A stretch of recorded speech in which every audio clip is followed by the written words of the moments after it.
تو ان کی سیاست پہ بھی بات کریں گے کہ ان کے کیا ریزنز تھے آج کرنے کے. ساتھ ہی اس کے اندر آگے پہلے تو سب سے زیادہ مولانا واسع جے یو آئی نے اپنا انہوں نے بیچ میں انٹری ڈال لی. ان کا کہنا تھا مولانا واسع صاحب نے کہ جی اگر یہ صوبہ کا شروع ہوگا مسئلہ تو پھر بلوچستان والے بھی اپنا ان کے ہاں بھی وہ دو ٹوٹے کرنا چاہ رہے ہیں, پشتون علاقہ علیحدہ اور بلوچ علاقہ. بلوچستان کے اندر بھی 2 صوبے بننے چاہیے, باقی صوبوں کا بھی مسئلہ آئے گا. ان کے ساتھ ہی اختر جان منگل جو ہیں وہ کھڑے ہو گئے. انہوں نے لارجر بلوچستان کے حوالے سے انہوں نے وہ کنٹروورسی چھیڑ دی کہ جی بلوچستان کا حصہ جو ہے ایوب خان نے ایران کو دے دیا تھا وہ واپس لیا جائے, اور پنجاب کے اندر جو بلوچ ایریاز آگے میں ڈی جی خان وغیرہ وہ بھی ہمیں واپس دلوایا دینا چاہیے. تو وہ چھوٹے مسئلے کا بڑا مسئلہ بنتا جا رہا تھا. اور ساتھ میں مرتضیٰ عباسی صاحب آگے نون لیگ کے, انہوں نے کہا جی یہ اس کے ساتھ ہی پھر جو ہے نا ہزارہ صوبہ بھی بننا چاہیے. صرف جو ہے سب سے مناسب آواز جو ہے نا بلاول بھٹو کی تھی, انہوں نے کنٹروورسی نہیں کریٹ کی. انہوں نے کہا جی بڑی اچھی بات ہے, بالکل اس کو آگے لے کے جانا چاہیے, پیپلز پارٹی کی سپورٹ ہے. بٹ سب سے بڑا ایشو ہے جنوبی پنجاب کے اندر سرائکی ایریاز کے اندر جو ہے وہاں پہ طارق بشیر چیمہ صاحب نے اور اعظم فاروق جو وہاں کے بہاولپور کے ایم این اے ہیں, انہوں نے کہا جی ہمیں جو ہے نا ملتان صوبہ نہیں چاہیے, جنوبی پنجاب نہیں چاہیے, ہمیں بہاولپور صوبہ چاہیے.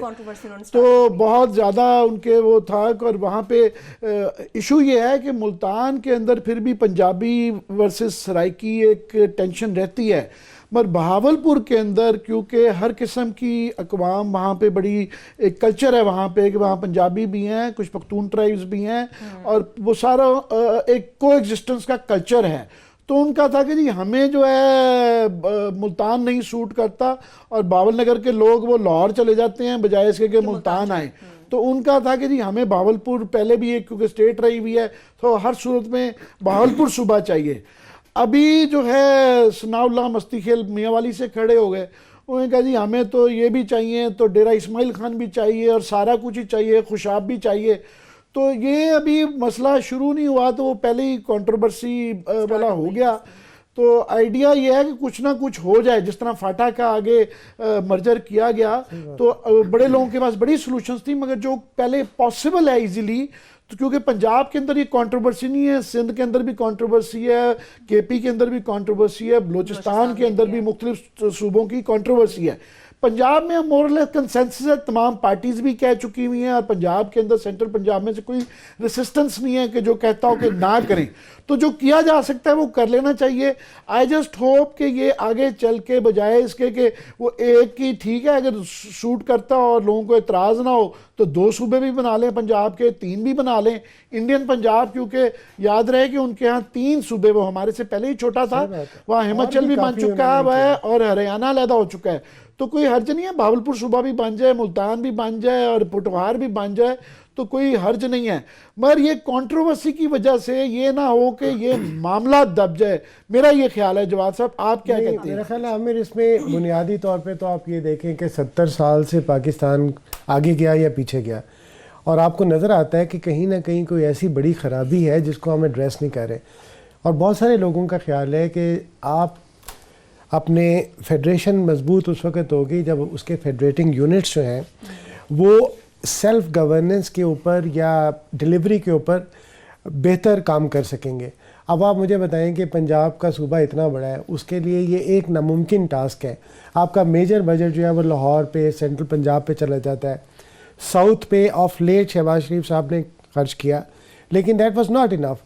تو بنیادی بات یہ ہے کہ اگر ہمارے صوبے نہیں نئے بن سکے تو اس کے پیچھے کیا پولیٹیکل کنسنسس نہیں تھا یا اس کے پیچھے کوئی ڈیلیبریٹ پالیسیز تھی؟ اب میں یہ سمجھتا ہوں جو آپ بات کر رہے ہیں آج قومی اسمبلی کے اندر جو ہمیں ویئرنگ ویوز دیکھنے کو ملے, یہ ڈائی ڈاؤن ہوں گے. یہ ڈیبیٹ بڑی اچھی ہے جب لیڈرشپ, پولیٹیکل لیڈرشپ پارٹی کی ایک ساتھ کھڑی ہوتی ہے اور ان کا ایک پوائنٹ آف ویو ہوتا ہے تو وہ اس کے اندر کنسنسس ڈیفینیٹلی ایمرج ہوتا ہے. اور میرا خیال ہے کہ پنجاب کے حوالے سے سب سے پہلے کنسنسس تینوں میجر پولیٹیکل پارٹیز کے اندر ہے. پی ٹی آئی تو اپنے مینیفیسٹو میں کہہ چکی ہے, شہباز شریف صاحب نے آج کہہ دیا کہ ہم بالکل ساتھ دیں گے, بلاول بھٹو صاحب نے کہا کہ کریں, ہم تو پہلے چاہ رہے تھے کہ ہم نے تو ریزولوشن بھی لائی تھی.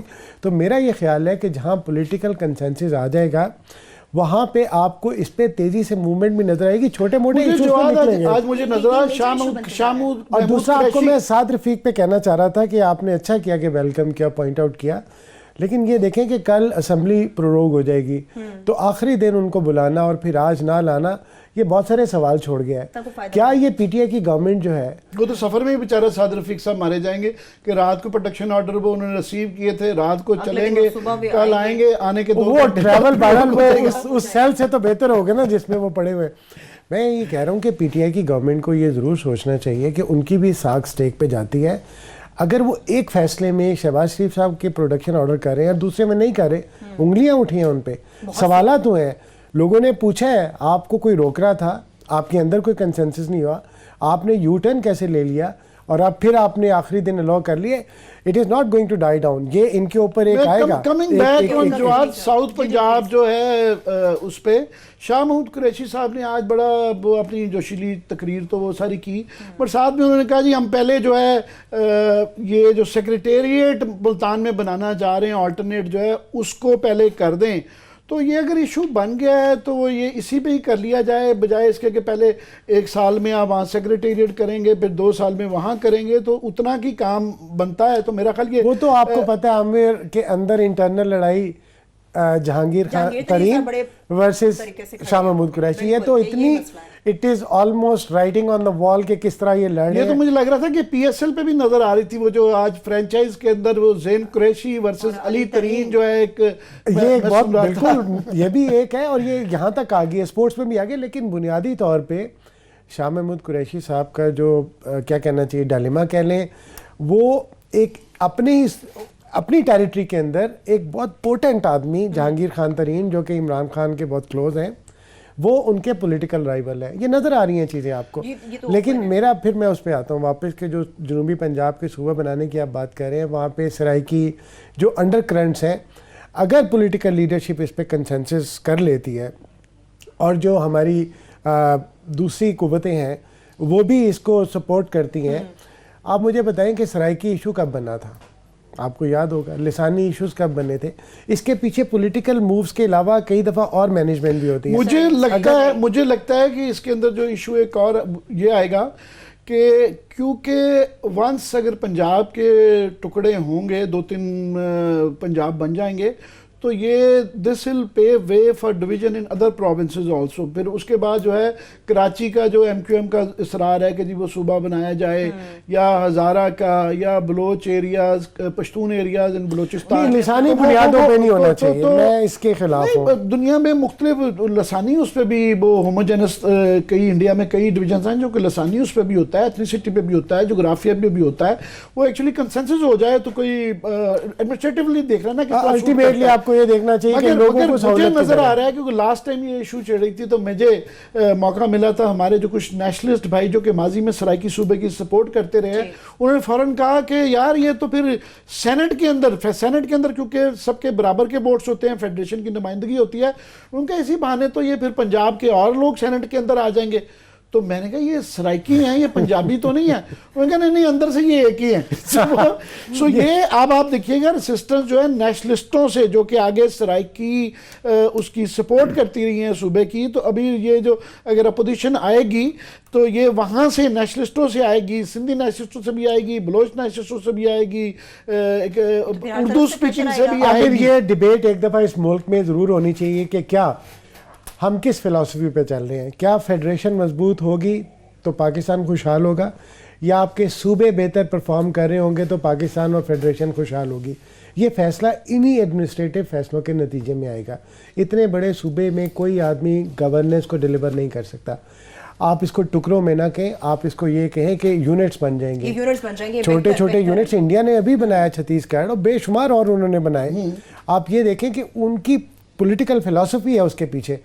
تو ہمیں یہ اس کو اسی طرح دیکھنا چاہیے کہ اگر صوبے بنتے ہیں, ایڈمنسٹریٹو یونٹ چھوٹے ہوتے ہیں, لوگوں کے رائٹس, لوگوں کو ایکسیس جلدی ملتی ہے, پاکستان کی فیڈریشن مضبوط ہوگی. اس ایڈمنسٹریشن کے علاوہ ایشو لوگوں کی ایک حسرتوں کا بھی ہوتا ہے, یہ آئیڈینٹی کے ایشوز ہوتے ہیں, لوگوں کا ایک ایموشنل وہ بھی ہوتا ہے کہ جناب ان کو ایک شناخت چاہیے ہوتی ہے, اور بالکل اس میں کوئی صرف ایڈمنسٹریٹو اکنامک ریزنز وہ بھی ہیں, وہ بھی ہونے چاہیے, مگر اصل بات یہ ہے کہ ایک علاقے کے لوگ اگر وہ اپنی ایک علیحدہ شناخت چاہتے ہیں, بلانگنگ ہونی چاہیے, تو حرج بالکل کوئی نہیں ہے.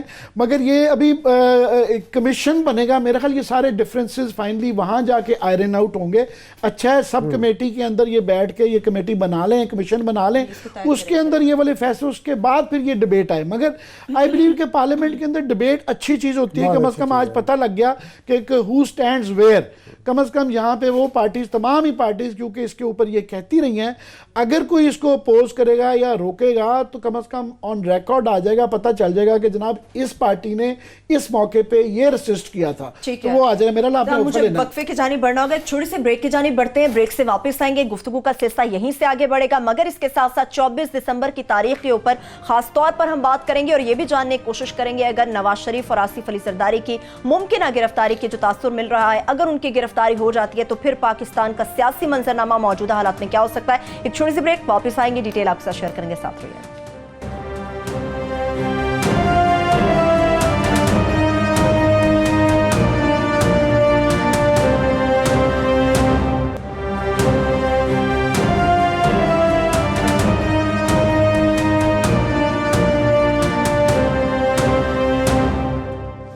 بریک کے بعد ایک بار پھر سے پروگرام میں ہم آپ کو خوش آمدید کہیں گے. موجودہ پولیٹیکل سینیریو کے اوپر بات ہو رہی ہے, تو جواز صاحب ابھی ہم بریک سے پہلے یہ بات کر رہے تھے کہ کیا بنے گا اگر گرفتاری ہو جاتی ہے. نواز لیگ کو کافی حد تک بہت ساری باتیں سمجھ آ گئی ہیں, زرداری صاحب کا ہم دیکھ رہے ہیں ان کا بھی لہجہ بڑا کڑوا اور کسیلا ہوتا جا رہا ہے, تو کچھ ہونے جا رہا ہے کیا واقعی کچھ ممکنہ گرفتاری کے چانسز ہیں اندر؟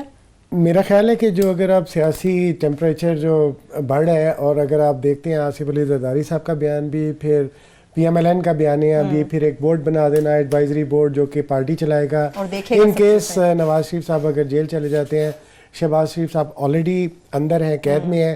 آصف علی زرداری صاحب نے پچھلے 10 دنوں میں بہت سخت بیانات دیے ہیں, بالکل ایسا, اور انہوں نے کافی حد تک جو ہے اس نیریٹو کو کھولنے کی کوشش کی ہے جو وہ پہلے کئی سالوں سے چپ تھے, اس کے اوپر دبا کے بیٹھے ہوئے تھے, اور وہ پی ٹی آئی کی گورنمنٹ کو مردہ الزام نہیں ٹھہرا رہے, بلکہ وہ کہہ رہے ہیں کہ وہ قوتیں جو ان کو لائی ہیں وہ اصل میں چیلنج. اب ہونے کا جا رہا ہے, کل کا دن بہت امپورٹنٹ ہے, جمعے کا دن, اس لیے کہ آصف علی زرداری صاحب کل بینکنگ کورٹ میں ان کی عبوری ضمانت پہ ہیں, تو اس کی کنفرمیشن کے لیے کل وہ پیش ہوں گے.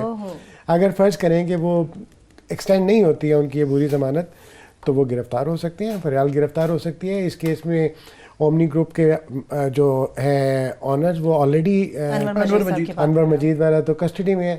اب سموار کو نواز شریف کا فیصلہ آنا ہے, تو آپ یہ دیکھیں with in a span of 3 days Pakistan کے اندر جو بہت بڑی پولیٹیکل اپ ہیولز آ رہی ہیں. کیوں کہہ رہا ہوں میں, آپ کا جو ریاست کا نظام ہے وہ پولیٹیکل سسٹم کے تابع ہوتا ہے, اور اس پولیٹیکل سسٹم کے بہت بڑے 2 کریکٹر ہیں, یہ جائنٹس ہیں, ایک نواز شریف کی پارٹی اور ایک زرداری کی پارٹی, اور ظاہر ہے پی ٹی آئی اس وقت گورننگ پارٹی ہے.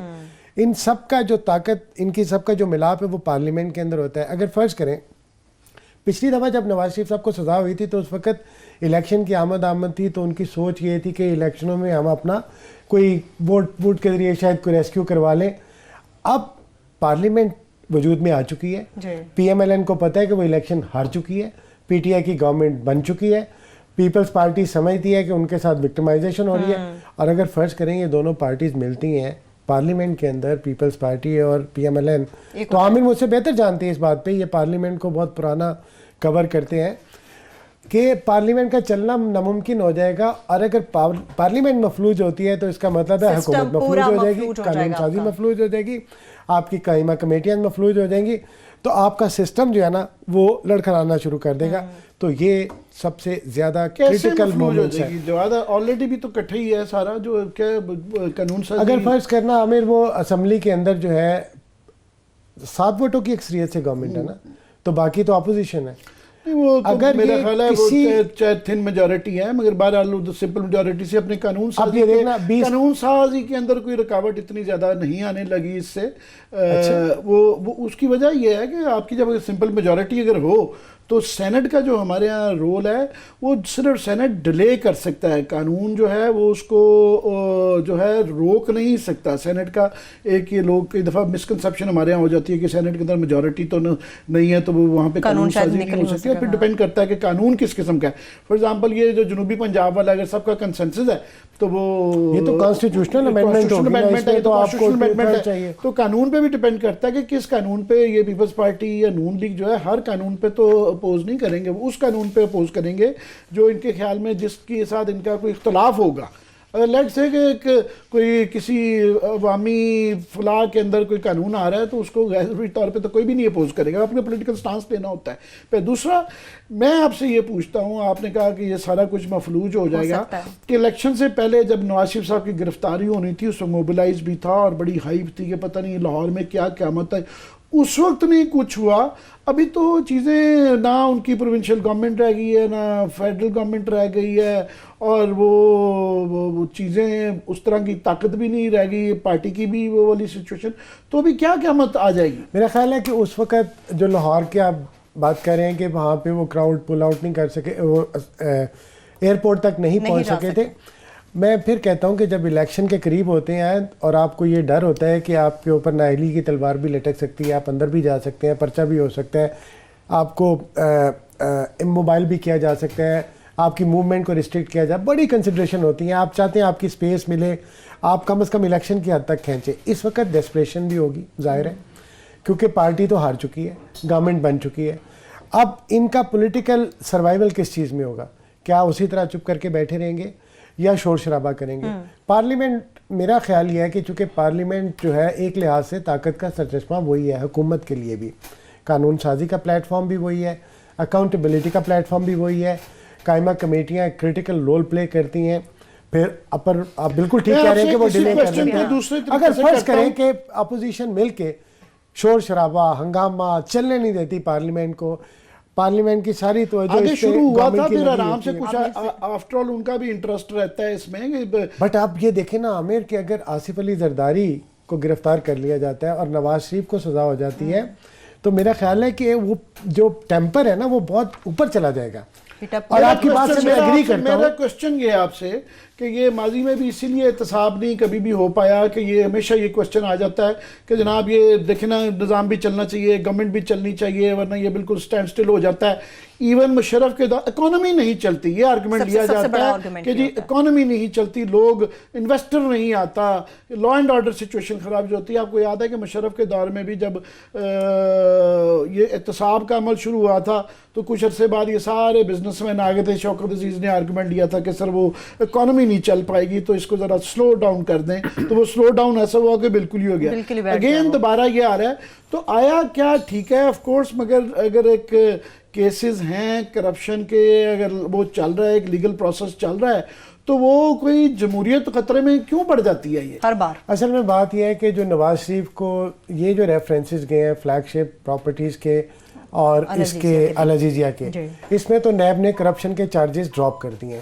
اس میں تو ہے ایسٹ بیانڈ مینس جو کہ سیکشن 9(5) کا آتا ہے. سیکشن 9(4) جو پہلے ایون فیلڈ میں تھا, جو کہ اکاؤنٹیبلٹی کورٹ نے بیانیہ ہے کہ کرپشن کا وہ کیس اس طریقے سے بنایا گیا تھا. نہیں, نیب نے جو فائل کیا, نیب نے جو تھا وہ کیس بنانے میں انہوں نے کہا جی اس ایون فیلڈز کے اندر جو ہے وہ اسٹیبلش نہیں کر پائے کرپشن کے چارجز ایون فیلڈ کی حد تک, تو انہوں نے اس میں ڈراپ کر دیے نا. اس میں سیکشن 9(4) لگائی نہیں ہے نیب نے. اگر ان کی پٹیشن اور ان کا پروسیکیوشن کا جو کیس ہے, بھی کرپشن کی فارم ہوتی ہے, وہ بالکل صحیح بات ہے. اب اس میں پھر یہ ہے کہ لیونگ بیانڈ مینس تو ایک جنرل بات آ جاتی ہے کہ اس میں تو بہت سارے لوگوں کو آپ چیلنج کر سکتے ہیں جو کہ پبلک آفس ہولڈر موجودہ ہیں یا پہلے رہے ہوں. لیکن آپ جو بات کر رہے ہیں لیونگ بیانڈ مینس کا کیس نہیں ہے. فلیگ شپ کے اندر العزیزیہ کے اندر 2-3 چیزیں ہیں. ایک یہ ہے کہ یہ جو ذرائع تھے یہ جو تھے ان کی جو یہ ملے شلے بنائی تھی ان کی منی ٹریل آنے کی نہیں گئی, تو یہ شک کیا جا رہا ہے کہ یہ کرپشن کے پیسے سے ہی لگا کے یہ بنائی گئی ہے. یہ بنیادی کیس ہے. اب وہ دیکھیں نا, شک کیا جا رہا ہے, اس میں مفروضہ آ گیا. ایک کیس یہ ہوتا ہے کہ جی جناب یہ کیس تھا, اس کے اندر انہوں نے یہ ٹھیکہ دیا تھا, یہ میٹرو بس بنائی, یہ اورنج ٹرین بنائی, یہ پاور پلانٹ لگایا, یہ موٹر وے بنائی, جو بھی کیا انہوں نے, اس کے اندر سے انہوں نے یہ $60 ملین تھا, انہوں نے $50 ملین جیب میں ڈال لیا, اور یہ اس کی ہے, یہ اس کے اکاؤنٹ ہے, اس میں پیسہ گیا. تو یہاں پہ بارے ثبوت جو ہے نا پچھلے وہ بات آپ کی ٹھیک ہے, اس دفعہ نواز شریف صاحب پہ بارے ثبوت جو اس کو انٹرپریٹ کیا جا رہا ہے کیس کو, کہ ان کے اوپر آ گیا کیونکہ منی ٹریل اسٹیبلشڈ ہو گئی تھی کہ وہاں سے پیسے ان کے بیٹوں کے اکاؤنٹ سے ان کے اکاؤنٹ میں آئے ہوئے میجر بینیفیشری اور مریم بی بی تھی, اور آئے بھی بینکنگ ٹرانزیکشن کے ذریعے. تو اس کے بعد ان کو بتانا تھا کہ وہ جو وہاں پہ اسٹیل مل العزیزیہ اور فلیگ شپ ہل میٹل جو اسٹیبلشمنٹ لگائی گئی, تو وہ وہاں پہ پیسے کیسے گئے جانے کی کوئی تفصیل نہیں ہے, آنے کی تفصیل موجود ہے. تو بارے ثبوت ان پہ خیال یہ کیا جائے. یہ بالکل صحیح بات ہے کہ نیب کا یہ کیس ہے, لیکن آپ جو احتساب کی بات کریں نا عامر, ہمارا المیہ یہ ہے اس ملک کا کہ یہاں پہ احتساب کے نام پہ ہمیشہ سیاست کی جاتی ہے. آپ تاریخ اٹھا کے دیکھ لیں, میں یہ بات نہیں کہہ رہا کہ نواز شریف یا بے نظیر بھٹو یا زرداری یا سیاستدانوں کو کیوں سزا ہوئی. آپ دیکھیں ہر دور میں جو احتساب ہوتا ہے وہ ایک خاص طبقہ, اس کا ایک خاص قسم کی سوچ اس کی ٹارگٹ ہوتا ہے. الٹا ہوتا ہے کہ کرپشن آپ اپنی سیاست کی وجہ سے چھپا لیتے ہیں کیونکہ آپ اس کو پولیٹیسائز کر دیتے ہیں, کیونکہ آپ کا احتساب جو ہے کراس دا بورڈ نہیں ہے, کیونکہ احتساب آپ ڈنڈے کے زور پہ کر رہے ہیں, کیونکہ احتساب میں آپ اپنی ٹرانسپیرنسی قائم نہیں کر پا رہے ہیں, کیونکہ آپ لیجیٹیمیسی نہیں لے رہے ہیں. آپ یہ دیکھیں احتساب کا عمل 1956 سے شروع کر دیں, پھر ہر دور میں آئے آج تک. آصف علی زرداری کی مثال لے لیں. نہیں, کراس دا بورڈ ویسے میں I am just taking the dual side کہ کراس دا بورڈ ہونا بھی نہیں چاہیے, ہو بھی نہیں سکتا کہ ایک پارٹیز ہیں وہ 35 سال سے پاور میں, ایک پارٹی ہے جس کو صرف 5 سال اب موقع ملا ہے. سو کراس دا بورڈ والا تو مزے کی بات یہ ہے کہ جس کو آپ موقع ملا ہے, جس کا آپ موقع ملا ہے, اس کی 95% کیبنٹ وہ ہے جو پہلے 22 سالوں میں تھی. یہی پوائنٹ ہے, بالکل ایسا ہے. نواز شریف صاحب کے دور میں بھی اسی طرح سے تھا. لیڈر کو ٹارگٹ کرتے ہیں یا پارٹی ہیڈ کو یا پارٹی کو ڈس انٹیگریٹ کرنے کی کوشش کرتے ہیں یا اس کے اندر کوئی نئی چیز لاتے ہیں, یہ غلط ہے. اس لیے کہ میرا بھی انٹرسٹ ہے, آپ کا بھی انٹرسٹ ہے, ہماری اسٹیٹ کا انٹرسٹ ہے, ہمارے ریاستی اداروں کا انٹرسٹ ہے کہ اس ملک سے کرپشن ختم ہو, لیکن سمجھ نہیں آتی کہ کیوں نہیں ہو رہی ہے. اور مسئلہ کیا ہے کہ لوگوں کو 1.28 کروڑ ووٹ نواز شریف اس وقت بھی لے گیا جب ان کے اوپر غداری کا بھی تھا, کرپشن کا بھی تھا, حب الوطنی بھی ڈاؤٹ میں تھی, پتہ نہیں کیا کچھ تھا, بلاسفیمی کا بھی تھا. اس کے باوجود تو اس کا مطلب ہے کہیں نہ کہیں ہم کوئی نہ کوئی اسٹریٹجی لیک کرتے ہیں, یا تو یہ غلط تھا یا یہ صحیح نہیں ہوا, کسی نہ کسی جگہ پہ تو ہمیں ماننا ہے. تو اگر ہم احتساب کے عمل کی بات کرتے ہیں, بینگ واچ ڈاگ, تو ہم یہ کہتے ہیں کہ ابھی تک جو احتساب کا عمل اس ملک میں جاری و ساری رہا اور وقفے سے آتا رہتا ہے. آپ مجھے بتائیں 492 ارب روپیہ عاصم حسین کا, یاد نہیں ہے آپ کو, بھی چند سال پہلے کی بات ہے, اتنی اسٹیگرنگ اماؤنٹ, وہ کیس کدھر ہے؟ وہ بھی میں آپ کو تو تھوڑی سی یہ ہمارا سارا فوکس جو ہے نا وہ پالیٹیشین کے اس پہ ہی چلا جاتا ہے, مگر یہ آڈٹ کو ہم خاص طور پہ آڈٹ کی جو رپورٹ ہے اینول, اس پہ زیادہ فوکس اس لیے کر رہے ہیں جواز کہ پالیٹیشنوں پہ چلا جاتا ہے. اس کے اندر زیادہ ہمارے سرکاری بابوؤں کا ہے کیونکہ چیف فائنینشیل افسر جو ہے وہ سیکٹری ہوتا ہے, تو ان کی جو کرپشن ہے, اور اس دفعہ یہ بہت ہی خوفناک فگر یہ ہے کہ پچھلے سال کے مقابلے میں 85% جو ہے نا یہ بڑھ گئی ہے. عام تاثر یہ دیا جا رہا ہے کہ جی وہ ہمارے بیوروکریٹس ہی آج کل کام نہیں کرتے ہیں کیونکہ وہ ڈرتے ہیں نیب سے. بالکل ایسا نہیں ہے. اس کے ذریعے یہ ثابت ہوا ہے کہ آگے سے مس گورننس بہت خوفناک حد تک بڑھ گئی ہے. پچھلی دفعہ جو آڈٹ کے اندر بے قاعدگیاں تھیں وہ 3.5 ٹریلین کی تھیں, ابھی وہ تقریباً 5.8 ٹریلین, 6,000 ارب, یہ کوئی 700-800 بلین ڈالرز ہیں, 700-800 بلین ڈالرز ہیں, اور یہ بڑھ رہی ہیں. اس کا مطلب یہ ہے کہ بے دریغ ہمارا جو بیوروکریٹ ہے اس کو ڈر نہیں رہ گیا, کسی قسم کا خوف نہیں رہ گیا کہ کسی قسم کی ارریگولیرٹی, بے قاعدگی, غیر قانونیت, وہ بالکل بلا دریغ جو ہے وہ سائن کر رہے ہیں. اور اس کی بڑی ہے صرف یہ کہ ہم روز کا ایک آدھا ٹیک اپ کرتے ہیں جواد. صرف آج آپ کو بتا دیں کہ ہم نے پاسپورٹ اینڈ امیگریشن کی اس پہ آج فوکس کیا ہوا ہے, تو وہاں پہ جو پکچر نظر آ رہی ہے کہ اس کے اندر انہوں نے مونیٹائزیشن ایک بنائی. آپ کو پتہ ہی ہے, آپ خود بڑا بیوروکریسی فالو کرتے ہیں, کہ جی وہ ہم جو گاڑیاں استعمال کرتے ہیں وہ ہماری پرائیویٹ کرتے ہیں تاکہ ہمیں سرکاری گاڑیاں استعمال نہ کریں. اس میں انہوں نے کہا ہے کہ جناب یہ سارے افسران جو ہے نا یہ اپنی پرائیویٹ گاڑیاں بھی اس کا جو ہے مہینے کا 65,000 70,000 80,000 وہ بھی لیتے رہے, اور یہ سرکار کی ایک نہیں 3-4 گاڑیاں استعمال ہوتی رہی. آڈٹ رپورٹ یہ کہہ رہی ہے پاسپورٹ کے فار ایگزامپل افسران سنیں, بڑے بڑے افسران ہیں, ایک تو اسکندر سلطان راجہ صاحب، بعد میں ان کے اوپر یہ پیٹرولیم کے اندر بھی کیس بنا ہوا ہے، اب وہ ریلوے کے لگائے گئے ہیں سیکریٹری. یہ ان کا ہے کہ انہوں نے 7,33,000 مونیٹائزیشن میں بھی لے لیا، اور باقی گاڑیوں کے اندر جو انہوں نے استعمال کیا ہے، جو باقی دفتر کی گاڑیاں جو لے گئے ہیں ان کا، پھر عثمان اختر باجوہ صاحب ہیں اور سید واجد علی صاحب ہیں، ان سب نے کوئی 30 لاکھ کے قریب مونیٹائزیشن میں بھی لیا. اور باقی جو ہے انہوں نے جو گورنمنٹ کا پیسہ باقی گاڑیوں میں ضائع کروایا، ان کی وجہ سے جو استعمال ایکسیس ہوا ہے جواد، اس میں 31 لاکھ کا یہ والا ہے. دوسرا جو 2 گاڑیاں صرف جو انہوں نے استعمال کی ہیں، اس میں 4,71,22,000 کا ڈیزل، وہ کہہ رہے ہیں آڈٹ رپورٹ کہتے ہیں 2 گاڑیوں پہ ان کا اتنا ڈیزل اور پیٹرول استعمال ہوا ہے کہ لگتا ہے کہ یہ راؤنڈ دا کلاک گاڑیاں چلیں تو اتنا ڈیزل. یہ تو ہیلی کاپٹر ہے یا گاڑی ہے؟ وہی سارا ہے. واجد علی صاحب نے بطور ڈائریکٹر 6,13,000 کا غیر قانونی الاؤنس بھی لیا. وہ الاؤنس بھی اپنے آپ کو اعزازیہ دلوا لیتے ہیں. پھر اس کے بعد ہے کہ جناب ایک گاڑی میں اتنا پیسہ، یہ مائنڈ باگلنگ ڈیٹیلز ہیں اس کے اندر کہ کتنا پیسہ اس کے اندر استعمال کرتے رہے ہیں اور کیسے کیسے کس کس کو کتنے کتنے اعزازیے دیتے رہے ہیں. ٹوٹل جو ہے نا ملا جلا کے یہ فگر بنتا ہے ٹوٹل 4 کروڑ کچھ 41 لاکھ کی ٹوٹل جلا کے آ جاتی ہیں. پاکستان کی سب سے بڑی جو میرا خیال ہے کہ سب سے نمبر 1 ایشو، اور اگر آپ اس ایشو کو فکس کر دیں گے تو آپ کی گورننس بہتر ہو جائے گی، آپ کی ڈیلیوری بہتر ہو جائے گی، آپ کی گورنمنٹ بھی امپروو کرے گی، آپ کی ریاست بھی ترقی کرے گی. اور وہ ہے آپ کی بیوروکریسی کی پرابلم. آپ کی سب سے بڑی ہرڈل آپ کی بیوروکریسی ہے. اور عامر میں سمجھتا ہوں کہ اگر عمران ایک خان، فگر میں آپ کی بات کہتا ہوں، کل پرسوں یہاں پہ سابق جو آڈیٹر جنرل اختر بلند رانا صاحب آئے، وہ ہمارے ساتھ موجود تھے. میں تو ان سے سن کے انہوں نے کہا جناب یہ جو اتنی ایکسرسائز کرتے ہیں آڈٹ کا، آپ اتنا روتے رہتے ہیں، اس میں سے یہ 6,000 ارب روپیہ جو ہے، انہوں نے کہا اس میں سے 1% بھی ریکوری نہیں ہے.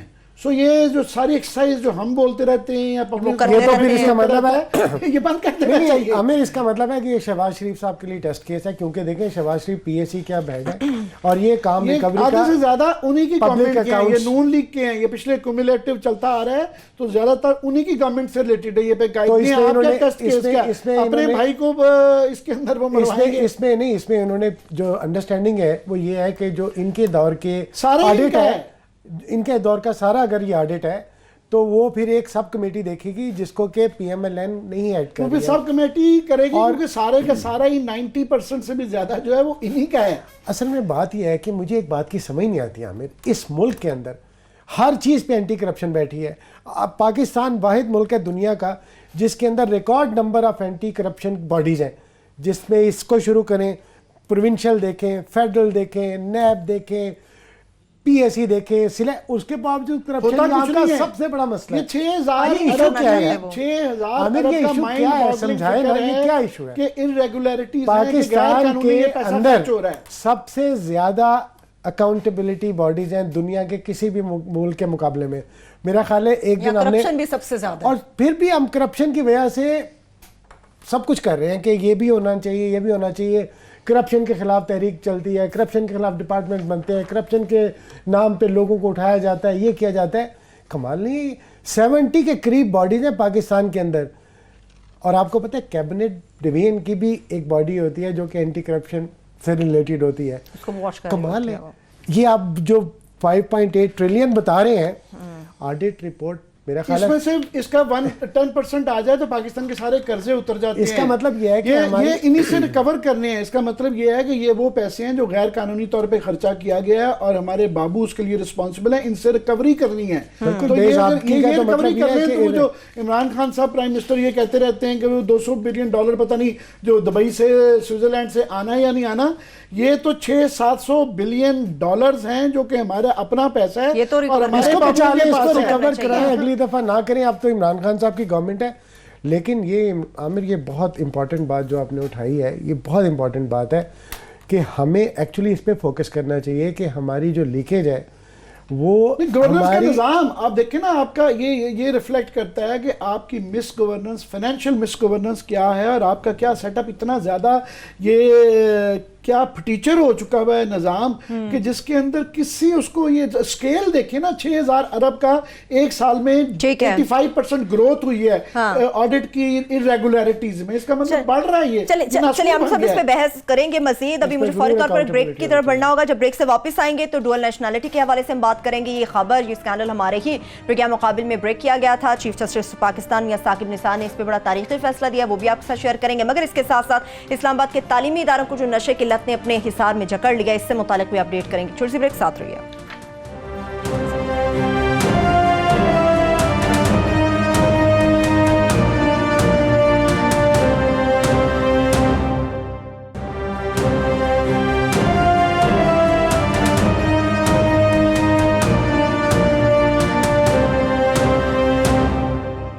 بریک کے بعد ایک بار پھر سے پروگرام میں ہم آپ کو خوش آمدید کہیں گے. ڈوئل نیشنلٹی کے اوپر بات کریں گے, مگر اس سے پہلے آپ کو بتائیں کہ سینئر بیوروکریٹ وفاقی سابق سیکرٹری اطلاعات انور محمود صاحب نے بھی ہمیں جوائن کیا ہے. سر آپ نے ہمیں جوائن کیا, آپ کا بہت شکریہ. اب ڈوئل نیشنلٹی کے اوپر ہم بات کریں گے. عامر صاحب, یہ پروگرام میں ہمارے بھی خبر بریک کی گئی تھی اور اس پر چیف جسٹس پاکستان نے بڑا تاریخی فیصلہ دیا, اس کی مندرجہ ذرا شیئر کرنا. بالکل, ہم نے اس کو ایشو کو کہ سرکاری ملازمین کی فارن نیشنلٹیز کے حوالے سے یہ کویسچن تھا کہ لوگ جو کہ ڈیسیجن میکنگ کی, پالیسی میکنگ کی, اس میں جو کروشل جگہوں پہ بیٹھے ہوئے ہیں, ان کی لائلٹی کیا کویسچنیبل ہونی چاہیے یا نہیں ہونی چاہیے.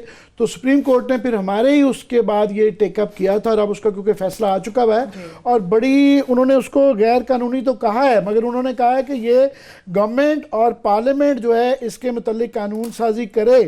اور یہ انہوں نے اس میں اقرار کیا ہے کہ واقعی یہ چیک کرنے کی ضرورت ہے کہ سب لوگ نہیں, مگر کافی سارے لوگ جنہوں نے یہ فارن نیشنلٹیز لی ہوئی ہیں, انہوں نے اپنی فیملیز باہر رکھی ہوئی ہیں, اور یہ اپنی ill gotten gains جو ہیں اس کو چھپانے کے لیے اور ان کو کور اپ کرنے کے لیے یہ نیشنلٹیز لی گئی ہوئی ہیں.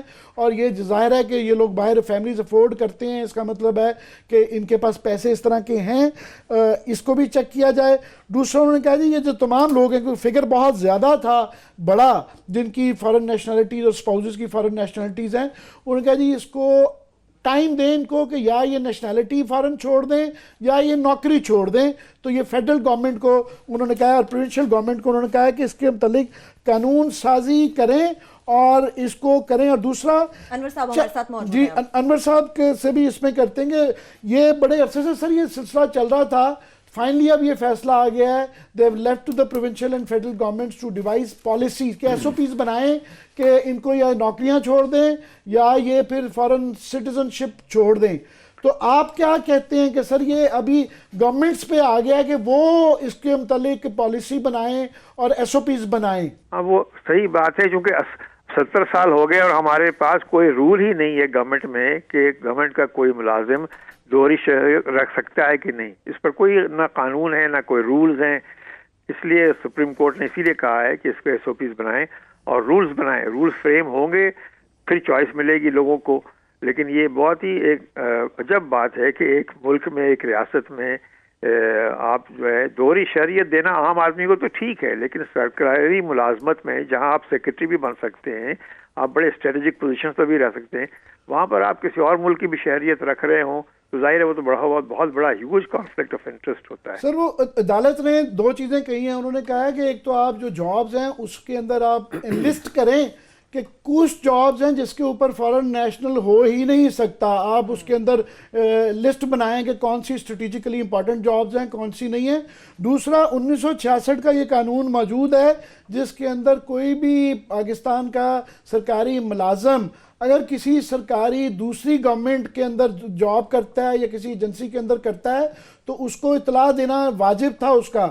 تو ابھی سپریم کورٹ نے کہا ہے کہ یہ قانون کے مطابق سرکار کو سالانہ پارلیمنٹ میں یہ رپورٹ جمع کرنے کی ضرورت تھی. تو انہوں نے کہا ماضی میں یہ نہیں کرتے رہے مگر اب کریں. بالکل صحیح ہے. جس طرح سے ہمارے ہاں یہ سرکاری ملازمت میں ہر سال دسمبر میں آپ اپنا اینول دیتے ہیں کہ آپ کے پاس کیا ایسیٹس ہیں اور جائیدادیں اور انکم وغیرہ, اسی طرح سے اسی ڈکلیریشن میں ایک یہ بھی ڈال دیا جائے کہ میں نے اس گزشتہ سال میں کوئی اور شہریت نہیں لی کسی اور ملک کی. یہ تو بہت آسان ہے, اس کا کوئی اطلاق مشکل بات نہیں ہے. لیکن یہ ایک زمانہ یہ تھا, آپ دیکھیں کہ انگلینڈ میں پاکستان کے سی ایس ایس کے امتحان ہوتے تھے لندن میں, اور بہت سارے ایسے لوگ ہیں. ابھی جو لسٹ آپ بتا رہے ہیں اس میں تو 22 لوگ ایسے بھی ہیں جن کی پاکستانی شہریت ہے ہی نہیں سرے سے، ایسے بھی لوگ ہیں. تو یہ تو ایک عجب تماشا تھا. اور اسٹریٹجک پوزیشنز پر تو بالکل نہیں ہونے چاہیے. Secretary to the government of Pakistan بالکل تو یہ شہریت نہیں ہونی چاہیے. انور بھائی میں پوچھنا یہ چاہ رہا تھا آپ سے کہ دیکھیں جو سپریم کورٹ کا فیصلہ ہے اس کے اندر یہ مفروضہ کہ اگر آپ کی فارن نیشنلٹی ہے تو اس کا مطلب ہے کہ it is a source of corruption. مجھے یہ لگتا ہے کہ دنیا میں اگر آپ دیکھیں انڈیا کا قانون تو یہ ہے کہ دوہری شہریت انہوں نے ختم کر دی، وہاں پہ رکھ نہیں سکتے، بالکل ختم. لیکن آپ یہ دیکھیں کہ جو ناسا میں ان کے لوگ کام کرتے تھے وہ جب واپس آئے تو انڈیا نے ان کو شہریت دی اور ان کو اپنی سیٹلائٹ اس میں پوزیشن کیا. چائنا کی ترقی میں یہ ہسٹورک فیکٹ ہے کہ جو امریکہ میں ان کے لوگ پڑھ کے آئے یا وہاں پہ کام کیا، وہاں پہ سیکھا، جب وہ واپس آئے تو ایک ان کو بوسٹ ملا ہیومن ریسورس کا. تو اگر ہم بلینکٹ یہ کر دیں کہ جی فارن نیشنل کو رکھنا یا ڈیول نیشنلٹی کا رکھنا از اسینشلی مینس کہ آپ جو ہے وہ یا تو کرپٹ ہیں یا آپ کی لائلٹی مشکوک ہے. میرا خیال ہے اس طرح کی سویپنگ چیز نہیں ہونی چاہیے. انور صاحب یہاں پر کرپشن کی بات نہیں ہے. یہ کہتا ہوں یہ جو ریورس برین ڈرین آپ کہہ رہے ہیں انڈیا میں اور چائنا میں بالکل ہوا ہے، پر انڈیا میں تو وہ بالکل بھی 0% ٹالرنس ہے. وہ ڈیول نیشنلٹی کسی قسم کی الاؤ ہی نہیں کرتے. ان کا کوئی سرکاری ملازم کوئی اور سٹیزنشپ نہیں رکھ سکتا. عام انڈین بھی نہیں رکھ وہ سکتے. ایک بالکل وہ والے بالکل لوگ آنے چاہیے، انکارپوریٹ کرنا چاہیے، فائدہ لینا چاہیے. مگر یہ ہے کہ کس پوزیشن پہ رکھنا ہے کس پہ نہیں رکھنا یہ سوچنا. لیکن عامر ہمارے لاز بھی تو ہے نا یار. اگر کوئی آدمی کرپٹ ہے یا کرپشن کے پیسوں سے اس نے بچے باہر پڑھائے اور کرپشن کی بات نہیں ہے جواد، اس میں کرپشن کی بات نہیں ہو رہی ہے. یہاں بات ہو رہی ہے کہ division of loyalty to a country. تو اگر لیکن ہمارے آئی ایگری ود جواد کے ایکسیپشنز ہونی چاہیے، فائدہ اٹھانا چاہیے. ہمارے یہاں ڈاکٹر ایتیو خان کی مثال ہے جی، باہر سے وہ اس وقت ہالینڈ میں تھے جب آئے. جی تو یہی ہے نا کہ وہ بالکل. سر ہمارے ساتھ ہی رہیے گا. ایک بڑی خوفناک ٹائم تھوڑا ہے چونکہ تو ہم جلدی سے وہ کر لیں کہ آج انٹیریئر منسٹر صاحب نے شہریار افریدی نے ایک بڑی خوفناک قسم کی جو ہے ایک انہوں نے کہا ہے کہ جی ایک سروے کروایا گیا ہے، دعویٰ کیا ہے کہ اسلام آباد کے اندر سکولز میں اور کالجز میں جو میتھ آئس جسے کہا جاتا ہے وہ اس کا نشہ بہت خوفناک حد تک بڑھ گیا ہے. ان کے مطابق کہ 75% جو ہے لڑکیوں میں اور 45% لڑکوں میں. اب یہاں سے یہ ہے کہ اسلام آباد میں تمام جو لوگ رہتے ہیں اس سے بڑا ایک خوف و ہراس پھیل گیا ہے کہ اس طرح کے مائنڈ باگلنگ فگرز ہیں. اور انہوں نے یہ نہیں بتایا کہ یہ سروے کا سیمپل کیا تھا، کیا کس نے سروے کیا، میں نے بھی ان کی جو تھی پڑھی ہے، اور دیکھا ہمیں ہے. لوگوں کو شک عورتوں کی جو خاص طور پہ تنظیمیں ہیں یا فیملیز بچوں کی جو والدین ہیں انہوں نے بھی بڑا پروٹیسٹ کیا ہے کہ جناب یہ عورتوں کی پہلے ہی ہمارے ہاں سکولوں کالجوں میں انٹری کم ہے، کے پی میں خاص طور پہ بہت ہی کم ہے. اور یہ کہہ دینا کہ جی لڑکیاں زیادہ استعمال کر رہی ہیں اور لڑکے کم کر رہے ہیں. یہ this needs to be recheck. جس کا کوئی میں نہیں سمجھتا کہ کوئی مستند کوئی سروے ہوا ہے اور اس کے نتیجے میں یہ فگرز آئی ہیں. میرے خیال سے اس کی ری چیکنگ کی ضرورت ہے بہت زیادہ، کیونکہ یہ this can be very misleading. لیکن یہ بہت ڈیمیجنگ ہے اس لیے کہ جیسے عامر نے پوائنٹ آؤٹ کیا کہ آلریڈی آپ کی لڑکیوں کی ایجوکیشن کا ایک بہت سنگین مسئلہ ہے. آلریڈی آج شفقت محمود صاحب نے کہا کہ ہماری خواندگی گر رہی ہے اور آپ بغیر کسی ثبوت کے ایک اکاؤنٹیبل پوزیشن میں بیٹھے ہوئے ہیں اور آپ ایسی بات کر رہے ہیں جس کا کہ آپ کے پاس پروف اگر نہیں ہے تو پھر آپ کو اس کی جواب دینا پڑے گا. بالکل میرے پاس وقت بھی بالکل ختم ہو چکا ہے. انور محمود صاحب ہمارے ساتھ موجود تھے. سر آپ کا بہت شکریہ. رانا جواد صاحب آپ نے ہمیں اسٹوڈیو میں جوائن کیا، آپ کے بھی قیمتی وقت کا بہت شکریہ. اس کے ساتھ ہی پروگرام اپنے اختتام کو پہنچ رہا ہے. اپنا بہت سا خیال رکھیے. خدا حافظ.